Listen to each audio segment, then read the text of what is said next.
नमस्कार दोस्तों। UPSC prelims 2023 के लिए हम विजन आईएएस की 15 महीनों की मैगज़ीन कवर कर रहे हैं और एक-एक महीने की मैगज़ीन लेकर मैं आपको बता रहा हूं कि किस टॉपिक को आपको तैयार करना चाहिए जो सबसे महत्वपूर्ण है और किस तरीके से तैयार करना चाहिए। इसका सबसे बड़ा फ़ायदा ये है कि आपका समय बचेगा, आप टू द पॉइंट फ़ोकस्ड होकर उन्हीं चीज़ों को तैयार करेंगे जहाँ से सबसे ज़्यादा प्रश्न आते हैं और बहुत सारी फालतू की चीज़ों से आप बच जाएंगे। जहाँ पे हम दिमाग लगाते हैं, समय लगाते हैं, फ़ायदा कुछ नहीं होता, ऊपर से दिमाग में ढेर सारी इन्फॉर्मेशन इकट्ठी हो जाती है और आगे चल के बाधा बन जाती है। उससे भी आपको छुटकारा मिलेगा। ठीक है जी? तो फिलहाल अब तक हमने जनवरी 2022 से लेकर के जून 2022 तक की मैगज़ीन कवर कर ली है। अगर आपने वीडियोज़ नहीं देखी हैं, तो निश्चित रूप से आप देखिए, क्योंकि बहुत सारी बेसिक बातें हैं जो आपको फ़ायदा पहुँचाएँगी इस सीरीज़ में, वो भी मैंने बताई हैं। बाकी मैगज़ीन के अंदर क्या है वो तो बताया ही बताया है। ठीक है? तो आप वहाँ से देखिए, क्योंकि अभी यहाँ से आप डायरेक्ट देखना शुरू करेंगे तो हो सकता है आपको ये लगे कि मैं जल्दी-जल्दी आगे बढ़ रहा हूँ, या कई सारे सवाल आपके मन में उठेंगे कि ऐसा मैं क्यों कर रहा हूँ, ऐसा क्यों कर रहा हूँ? तो फिर आपको पढ़ने में, चीज़ें समझने में दिक्कत हो सकती है। शुरू से देखेंगे, कोई दिक्कत नहीं होगी, सारे सवालों के जवाब मिल जाएँगे। चलिए फिर आगे बढ़ते हैं। जुलाई का महीना है, मैगज़ीन खोल लीजिए। अगर आपके पास मैगज़ीन नहीं है तो फ्री में ऑनलाइन मिलती है, डाउनलोड कर लीजिएगा, या मार्केट से भी मिलती है, वहाँ से भी ले सकते हैं। चलिए, जो पहला सेक्शन होता है वो है पॉलिटी और गवर्नेंस का, राज व्यवस्था और शासन। इसमें कौन सा टॉपिक सबसे ज़्यादा महत्वपूर्ण है? ये देख रहे हैं, फॉरेन कंट्रीब्यूशन रेगुलेशन एक्ट अभी इस एक्ट में संशोधन किया गया था मेरे ख्याल से 2-3 साल पहले, तब से लेके अब तक कुछ ज़्यादा ही चर्चा में है। तो फिलहाल आपको ये देखना है कि यह जो अधिनियम है किस उद्देश्य से लाया गया है, इसका मकसद क्या है, क्यों लाया गया है। ठीक है, उसका एक उत्तर आपको मिलेगा।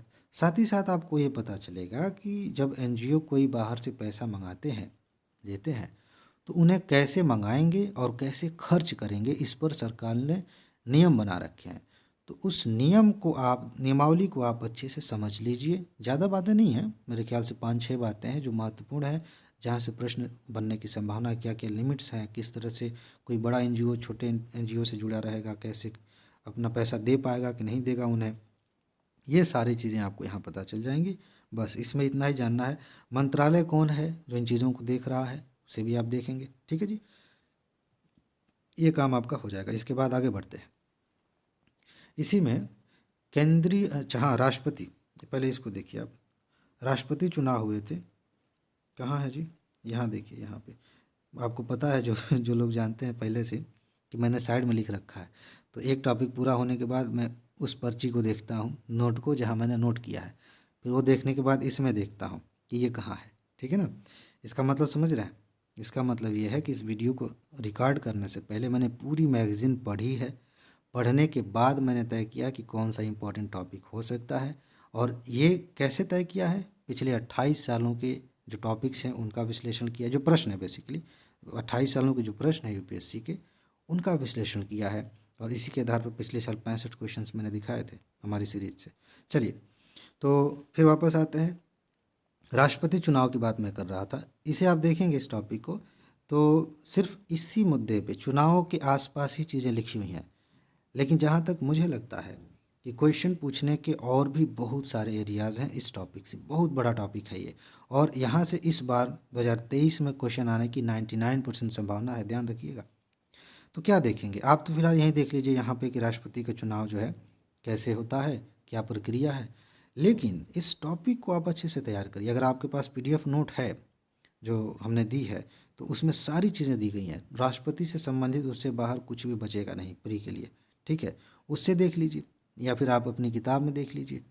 इस टॉपिक को पूरी तरह से कवर करना है, कुछ भी नहीं छोड़ना। जैसे कि क्या योग्यता होगी, ये तो जान ही गए, कैसे चुनाव होगा ये तो जान ही गए, राष्ट्रपति की क्या क्या शक्तियां हैं, चाहे विधायी हों, चाहे आर्थिक शक्तियां हों, चाहे न्यायिक शक्तियां हों, उन्हें देखिए। इनके पास कुछ और वीटो की पावर है, उसे देखिए। ये सारी चीज़ें, महाभियोग कैसे लाया जाता है, या फिर अध्यादेश कैसे जारी करते हैं, ये सारी चीज़ें आपको देखनी चाहिए। ये टॉपिक बहुत अच्छे से तैयार हो जाएगा। ठीक, अब आगे बढ़ते हैं। मैं बात कर रहा था केंद्रीय उपभोक्ता संरक्षण प्राधिकरण। ये, इस उपभोक्ता संरक्षण प्राधिकरण के बारे में आपको बेसिक चीज़ जान लेनी चाहिए कि इसकी स्थापना कब हुई, क्यों हुई, और इसका उद्देश्य क्या है, बस, इससे ज़्यादा नहीं। इसका उद्देश्य क्या है, कैसे ये काम करता है, इतना जान लेंगे, टॉपिक आपका तैयार हो जाएगा। अब आते हैं IR वाले सेक्शन में। ये देख रहे हैं I2U2। अगर यूपीएससी सिर्फ इतना दे कि आगे लिख दे कि I2U2 क्या है, आप क्या बताएंगे? तो ये बताएंगे, जब आपने पढ़ा होगा कि ये तो बेसिकली देशों के नाम हैं, 2 I है, इंडिया और इजराइल, तो I2, 2 U है तो U2। अब इन्होंने मिलके एक संगठन बनाया है, तो एक क्वेश्चन इस नाम पर ही आ जाएगा कि यह क्या है, देशों का एक संगठन है या कोई वायरस है, इस तरह से। एक दूसरी लेयर है जहाँ पे क्वेश्चन ये बन सकता है कि इनका मकसद क्या है, क्यों ये संगठन बनाया गया है, क्यों ये साथ आए हैं, वो जान लेंगे, आपका काम हो गया। उससे ज़्यादा कुछ नहीं जानना इसमें, ठीक है। मतलब एग्ज़ाम के नज़रिए से जानने के लिए तो एक एक टॉपिक पर रिसर्च हो जाता है, ठीक है। इसी में एक चीज़ और है, जब आप इस टॉपिक को खोलेंगे तो एक कहीं कोने में एक पैराग्राफ मिलेगा जिसमें अब्राहम समझौता, अब्राहम अकॉर्ड के बारे में एक बात लिखी गई है। उस समझौते में क्या है, किस मकसद से वो समझौता हुआ था, उसे आप देखिएगा, बहुत इंपॉर्टेंट है, इंटरेस्टिंग भी है, उसका बहुत बड़ा रोल है, आप मिडिल ईस्ट में देखेंगे तो, ठीक है। तो उस समझौते के बारे में जान लीजिए। इसके अलावा मैंने बताया था ना पिछली मैगजीन में कि ये आएगा कहीं, चीन पाकिस्तान आर्थिक गलियारा, जो BRI है, क्या रोड एंड क्या है जी फुल फॉर्म, BRI है ना, एक मिनट रुकिए, हाँ जी वही, एक सेकंड के लिए रुक के सोच रहा था। बेल्ट एंड रोड इनिशिएटिव है जो चाइना ने शुरू किया है, तो इसके बारे में हम बात कर रहे थे पिछली वीडियो में, और मैंने कहा था कि एक उसका हिस्सा है CPEC, China Pakistan economic corridor. इस पर मेंस में भी प्रश्न पूछे गए हैं, ठीक है। इसके बारे में आप थोड़ा सा जान लीजिए कि यह गलियारा कहाँ से कहाँ तक जाता है, ठीक है। जैसे यहाँ पे मैं रफ बनाऊं तो कुछ इस तरह से इधर से होके इधर जाएगा, ठीक है ना, भारत के कुछ हिस्से से जो पाकिस्तान ने कब्जा किया हुआ है एक तरह से, ठीक है। तो इसके बारे में थोड़ा सा आप जानेंगे कि यह कहाँ से कहाँ शुरू होता है, ग्वादर बंदरगाह के बारे में थोड़ा सा जान लेंगे, बस बेसिक, ज़्यादा कुछ नहीं करना है। चर्चा में था तो यहाँ से क्वेश्चन आ सकता है। वैसे भी सीमा विवाद को लेकर मैंने अलग से बताया है, उसके आसपास क्या क्या घटनाएं हो रही हैं, उनको कैसे देखना है, सब मैंने बताया। चलिए, तो अब आगे बढ़ते हैं। इसमें आप देखेंगे, इसे ध्यान से देखिए, S-400 मिसाइल सिस्टम खरीदने पर लगे अमेरिकी प्रतिबंधों से छूट, ये तो नॉर्मल सी न्यूज़ है, लेकिन S-400 मिसाइल सिस्टम क्या है, यह कैसे काम करता है, इसको आप बस इतना ही जान लीजिए। बाकी आप तो जानते हैं कि रूस से हम ले रहे हैं, वो तो सबको पता है, थोड़ा थोड़ा पढ़ते पढ़ते जान गए हैं। तो यह सिस्टम कैसे काम करता है, कैसे हमारे लिए बेहतर है, किस टेक्नोलॉजी के आधार पर बना है, बस थोड़ा सा जान लेंगे बेसिक सा, आपका ये तैयार हो जाएगा। चलिए, अब आगे बढ़ते हैं। अगला सेक्शन आप देखिए इकोनॉमी में। इकोनॉमी में क्या देखना है, आप बेसिक इकट्ठा करिए इसके। GST के बारे में आपको क्या क्या जानना है, पहले तो ये कि परिषद के बारे में मैंने पहले ही बताया था कैसे तैयार करेंगे उसे। GST की संविधान संशोधन से लागू किया गया, वो GST में जो छूटें दी गई हैं, जो इसके तहत कुछ स्कीम्स लाई गई हैं, उन पर आपको ध्यान देना चाहिए, बहुत ज़्यादा टेक्निकल बातों पे नहीं जाना है, ठीक है ना। GST क्या है, एक क्वेश्चन मेंस में भी आ गया था और प्री में भी क्वेश्चन इस तरह के आए हैं कि किन किन करों को GST में मर्ज कर दिया गया, जो पहले थे, किन्हें इसके तहत शामिल कर लिया गया, अब अलग से काउंट नहीं किया जाएगा, उनका एक बार ध्यान रखेंगे कौन कौन से बच गए हैं, और इसी बहाने देख लेंगे राज्य सरकार कौन से टैक्स लगाती है, केंद्र सरकार कौन से टैक्स लगाती है। बस ये बेसिक सी बातें हैं, बहुत ज़्यादा मतलब कठिन जैसा कुछ नहीं होता, टेक्निकल जैसा कुछ नहीं होता, बस हमें ये पहचानना होता है कि कितना हमें पढ़ना है, जहाँ से क्वेश्चन चाहे किसी भी तरीके से आए उसी के दम पे हम हल कर सकें, ठीक है। तो ये सारी बातें आप जान लेंगे, बस हो गया। इसके बाद आप देखेंगे इसी में रुपए में गिरावट, आप देखिए कहाँ है, बहुत चर्चा, बहुत ज़्यादा चर्चा है। आपको बस इतना समझ लेना चाहिए कि भारतीय रुपए में अगर गिरावट हो रही है, आप तो ऐसे जानते हैं डॉलर से हम तुलना करते हैं, तो बस उस प्रक्रिया को समझ लीजिए कि आखिर क्या हो रहा है। जैसे हम कह रहे हैं कि भारतीय रुपए में गिरावट हो रही है, $1 बराबर 65 रुपये कभी रहा होगा, $1 बराबर 82 रुपये हो गया, इसका क्या मतलब है। ये बेसिक सी बात है, ये पहला स्टेप है, इसके आधार पे बहुत सारे क्वेश्चंस बन सकते हैं। इसके बाद अगर आप आगे बढ़ें तो थोड़ा सा देखेंगे कि अगर रुपए की वैल्यू कम होती है डॉलर की तुलना में, तो इसका हमारी इकोनॉमी पर क्या असर होता है। बहुत कठिन नहीं है, बहुत आसान चीज़ें हैं। हमारे आयात पर क्या असर होगा, हमारे निर्यात पर क्या असर होगा, ये बेसिक बेसिक चीज़ें आप जान लेंगे, ये टॉपिक आपका तैयार हो जाएगा। बस इसमें इतना ही करना है। बाकी वित्तीय सेवा संस्थान ब्यूरो के बारे में अब थोड़ा सा जानिए।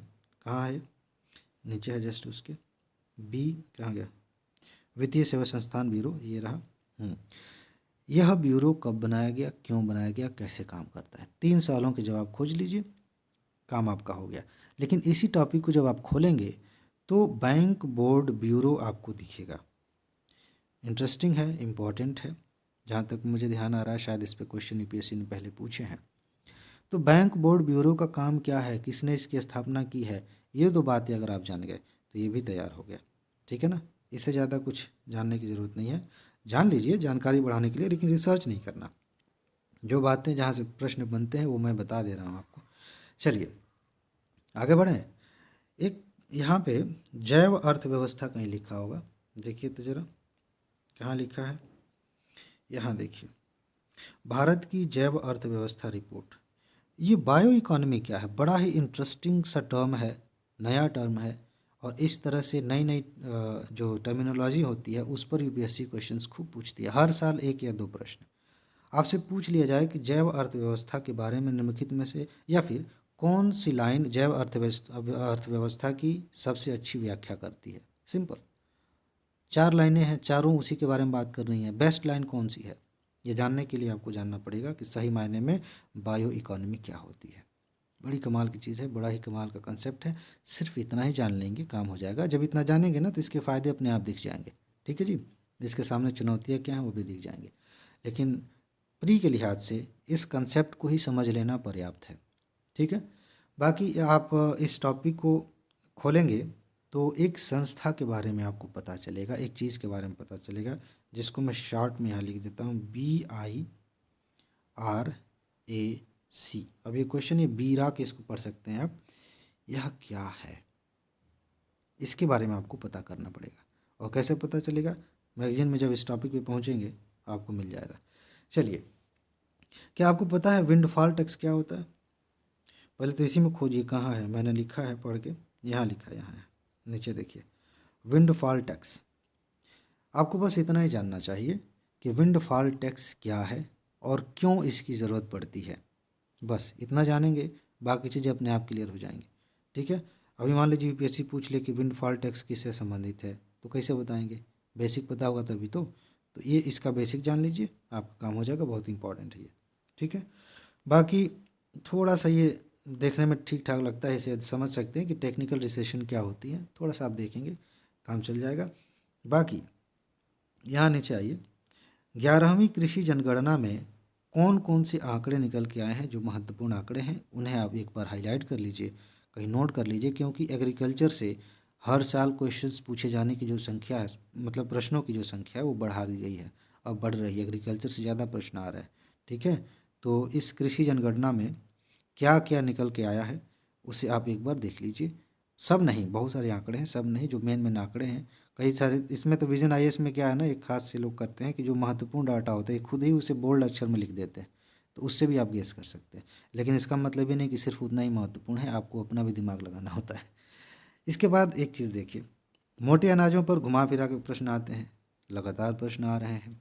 ठीक है, और इनका महत्व लगातार बढ़ता भी जा रहा है, ख़ासतौर से जब हम खाद्य सुरक्षा की बात करते हैं। इस दुनिया में खाद्य सुरक्षा एक बड़ा संकट बनता जा रहा है, जैसे जैसे जनसंख्या बढ़ रही है, जलवायु परिवर्तन हो रहा है। पिछले ही वीडियो में मैंने बताया था कि मरुस्थलीकरण भी बढ़ रहा है, मतलब उर्वरता कम हो रही है मिट्टी की। तो इस लिहाज से मोटे अनाजों का जो महत्व है वो बहुत ज़्यादा बढ़ गया।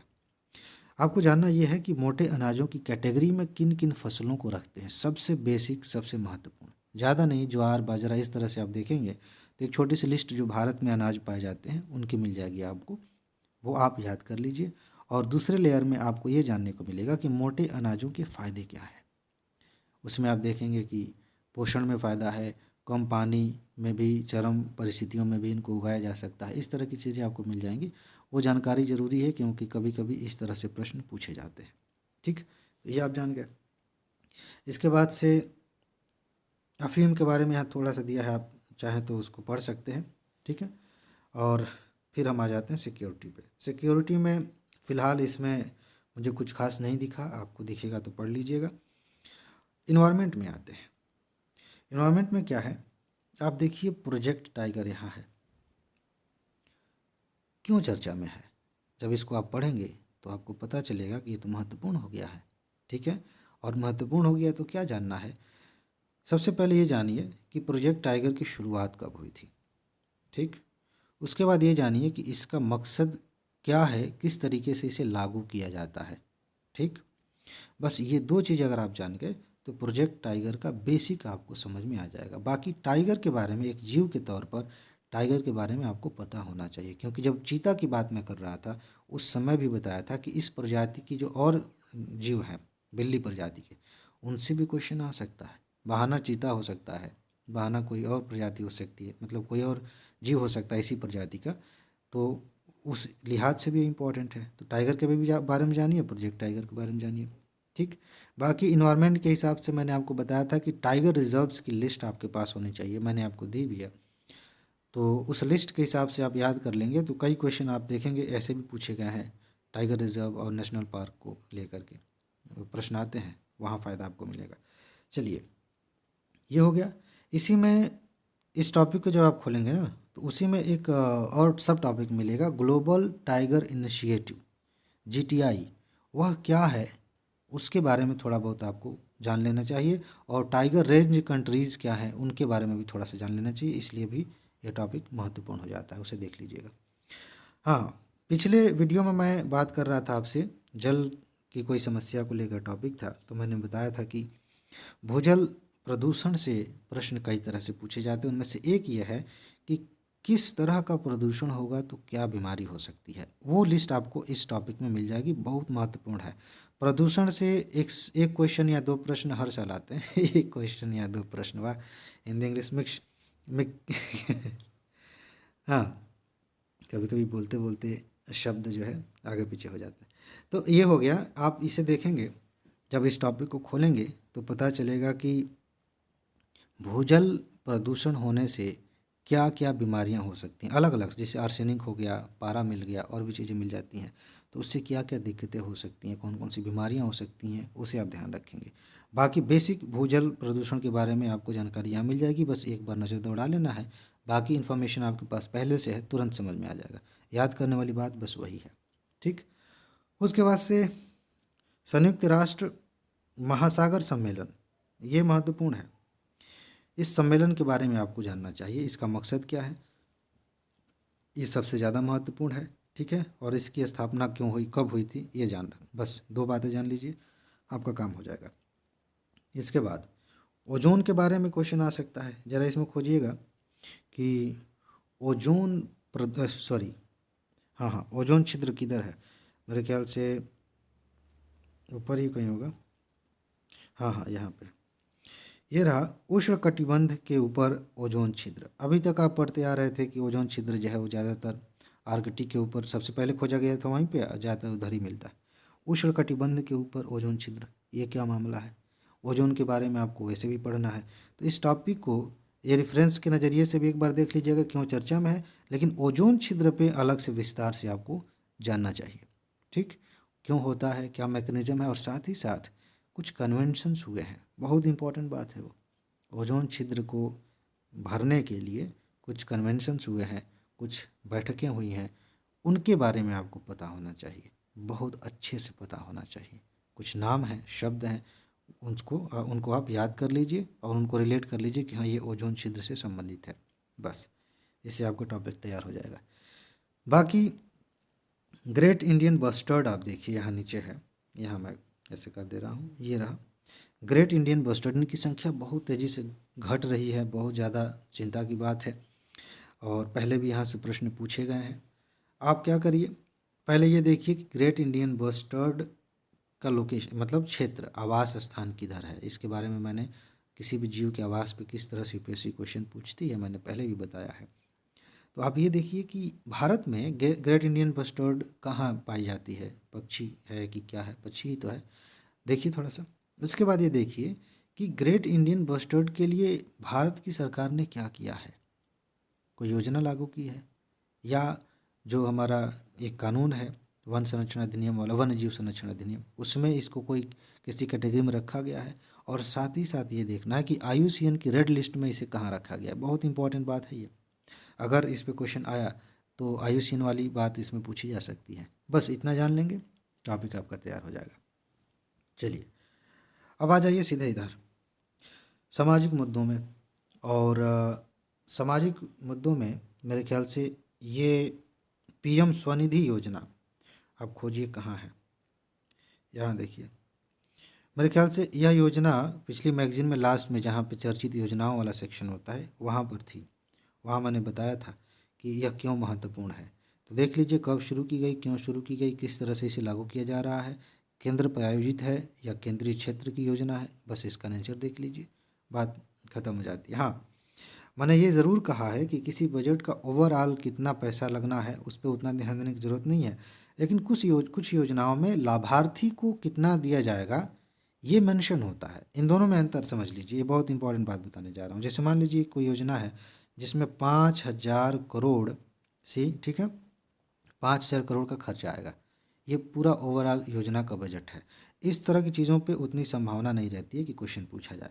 लेकिन अगर कोई योजना है जिसमें 5,000 रुपये किसी एक लाभार्थी को दिया जाना है, तो यहाँ से ये जो 5,000 है ना, अब महत्वपूर्ण हो गया। लाभार्थी को कितना मिल रहा है, इस तरह के जो मतलब इस तरह की योजनाएं होती हैं वहाँ पे यह बजट का हिस्सा देखना पड़ेगा। ठीक है, कितना पैसा एक व्यक्ति को मिल रहा है। जैसे किसानों के लिए PM किसान योजना है, उसमें क्या प्रावधान है, इस तरह से देखना है। वैसे ही यहाँ पर स्वनिधि में आप देखिए कि क्या व्यवस्था की गई है, कितने रुपए की बात की गई है, किस रूप में की गई है, वो भी ध्यान रखना है। ठीक है, तो ये टॉपिक आपका तैयार हो जाएगा। इसके बाद से आप आ जाइए सीधे साइंस एंड टेक्नोलॉजी पे। जो लोग शुरुआत में पहले ही वीडियो देख रहे हैं वो मेरे ख्याल से अब तक तो नहीं टिके होंगे, भाग गए होंगे छोड़ के, क्योंकि उन्हें समझ में नहीं आएगा कि चल क्या रहा है। इसलिए मैं शुरू में ही कह देता हूँ कि बेसिक से देखते आएंगे तब पता चलेगा कि किसी चीज़ को मैंने छोड़ा क्यों। ठीक है, चलिए, ये मैंने लिया भी है, इसके बारे में टॉप 500 में भी बात हो रही है, यहाँ भी है। CRISPR-Cas9 मेरे ख्याल से लगातार 2 बार UPSC ने पूछा था इस पे क्वेश्चन। अगर मैं लगातार में याद करूं तो 18-19 शायद, ऐसे करके 2 बार पूछा था। तो आप इससे देखिए कि यह क्रिस्पर टेक्नोलॉजी क्या है और CRISPR-Cas9 क्या है। ठीक है, बस इतना ही। आनुवांशिक चीज़ें आप जब पढ़ेंगे, जेनेटिक इंजीनियरिंग पढ़ेंगे, तो वहाँ पे शब्द आराम से मिल जाता है। तो एक तरह की कैंची समझ लीजिए। ठीक है, तो मैं यहाँ पढ़ा नहीं रहा हूँ फिलहाल, आप बस इसे देख लीजिए, नहीं तो बहुत टाइम ख़राब हो जाएगा। वो तो टॉप 500 में मैं पढ़ा ही रहा हूँ अच्छे से विस्तार से, तो इसे आप देखेंगे। इसके अलावा ये डार्क मैटर डिटेक्टर क्या है, कहाँ है ये, एक सेकंड रुकिए ज़रा, आप भी खोजिए अपनी उसमें। यहाँ देखिए डार्क मैटर डिटेक्टर, इसके बारे में थोड़ा सा ध्यान लगाइए। ध्यान लगाने का मतलब है कि इसके बारे में जानिए। डार्क मैटर क्या है, थोड़ा सा बेसिक आपने अब तक जान लिया हो, क्योंकि इस तरह की चीज़ों में अपने आप उत्सुकता आ जाती है कि क्या है, ब्रह्मांड में ऐसी भी कोई चीज़ होती है क्या, तो उसे डिटेक्ट करने के लिए भी कुछ है क्या। ये बेसिक बात है, थोड़ी सी इम्पोर्टेंट बात है, आप इसे एक बार देख लेंगे, बहुत महत्वपूर्ण है। ठीक है जी, तो ये हो गया। आगे बढ़ते हैं, और मेरे ख्याल से इसमें और कुछ इम्पोर्टेंट नहीं है। आगे कल्चर में आ जाते हैं, और कल्चर में आप देखिए अल्लूरी सीताराम राजू को हम क्यों पढ़ते हैं। जैसा कि पिछली बार मैंने बताया था कि इसका जवाब आपके पास होना चाहिए कि किसी ऐतिहासिक व्यक्ति के बारे में हम क्यों पढ़ते हैं, उनकी क्या खासियत थी, क्या किया था उन्होंने। वही क्वेश्चन पूछिए इनके बारे में, और तुरंत आपको जो जवाब मिल जाएगा वही जवाब आपके किसी भी प्रश्न का उत्तर होगा जो इससे संबंधित, इस टॉपिक से संबंधित पूछा जाएगा। अब इसका मतलब ये नहीं कि कुछ भी पूछो तो यही जवाब देना है मतलब ये कि इसके आधार पे आप बहुत आसानी से उत्तर दे पाएंगे। ये बेसिक सी बात है। ठीक है, इसके अलावा भारतीय ध्वज संहिता में संशोधन की बात चल रही थी। तो ध्वज संहिता क्या है भाई, क्या कभी आपने सोचा भारतीय ध्वज संहिता क्या है, इसमें क्या लिखा गया है, कौन सी बात है। थोड़ा सा देखेंगे यहीं पे आपको। कई लोगों को इसे पता है कि हमारे भारतीय फ्लैग की साइज़ क्या होता है, किस रेशियो में होता है। ये बेसिक सा है, PCS वगैरह में पूछ लिया जाता है। हो सकता है UPSC का भी मूड घूमे, पूछ ले कहीं की, क्योंकि कई बार UPSC ऐसे फैक्चुअल क्वेश्चन पूछ लेती है जो एकदम PCS टाइप का होता है। हमें उम्मीद ही नहीं होती है कि ऐसा भी क्वेश्चन पूछ सकती है। तो आप ध्वज संहिता और भारतीय ध्वज दोनों के बारे में यहाँ पे जानेंगे। उसके बाद से इधर आ जाएंगे, नीति शास्त्र को आप छोड़ सकते हैं। मिशन वात्सल्य के बारे में थोड़ा सा आप जानिए। योजना है यह किस लिए लाई गई है योजना, ये जानेंगे आपको सब कुछ क्लियर हो जाएगा। और मिशन शक्ति के बारे में भी सेम चीज़ आप जानिए कि मिशन शक्ति जुड़ा किससे है, ठीक है, यह योजना किससे जुड़ी हुई है, इसका उद्देश्य क्या है और इसके बेसिक फीचर्स क्या हैं, बस इतना ही जान लेंगे आपका काम हो जाएगा, ठीक है। क्योंकि जब ये जानेंगे तो मंत्रालय गेस करना आसान हो जाएगा। मैंने जानबूझ के यहाँ पे मंत्रालय की बात नहीं की, कुछ ऐसी योजनाएं होती हैं जहाँ पे मंत्रालय को गेस करना मुश्किल होता है, तो वहाँ पे आपको याद करना पड़ता है। कुछ योजनाएं ऐसी होती हैं जहाँ पे आसानी से गेस किया जा सकता है, लेकिन वो गेस करने के लिए हमें पता होना चाहिए कि योजना है क्या। ये बातें हो गई। इसके अलावा आप इसी मैगजीन में जाएंगे तो व्यक्तियों वाला सेक्शन है। गोपाल गणेश आगरकर के बारे में, आगरकर ऐसे कुछ, ठीक है, उनके बारे में जानेंगे। और आचार्य प्रफुल्ल चंद्र राय के बारे में जानेंगे। इन दो व्यक्तियों के बारे में थोड़ा विस्तार से पढ़ लीजिएगा, नीचे दिया गया है। बाकी आपको पता ही है कि मैप वाला सेक्शन है, भारत और विश्व का मैप देख लेना है। बस लोकेशन देख लीजिए एक बार और दिमाग में एक बार कोशिश करिए कि बैठ गया, समझ में आ गया, फिर छोड़ दीजिए, उसे रटने की ज़रूरत नहीं है, आगे उसका लाभ मिलेगा, ठीक है जी। तो इसमें बस इतना ही है। अपना ख्याल रखिए। और हाँ, एक चीज़ है, अगर आपको पीडीएफ नोट चाहिए तो आप नीचे कमेंट बॉक्स में जाएंगे तो वहाँ पूरी जानकारी मिल जाएगी। तो इसी के साथ अपना ख्याल रखिए, खुश रहिए, मस्त रहिए, मुस्कुराते रहिए, जल्दी से सफल होइए और ज़िंदगी को एंजॉय करिए। आगे मिलते हैं। नमस्कार।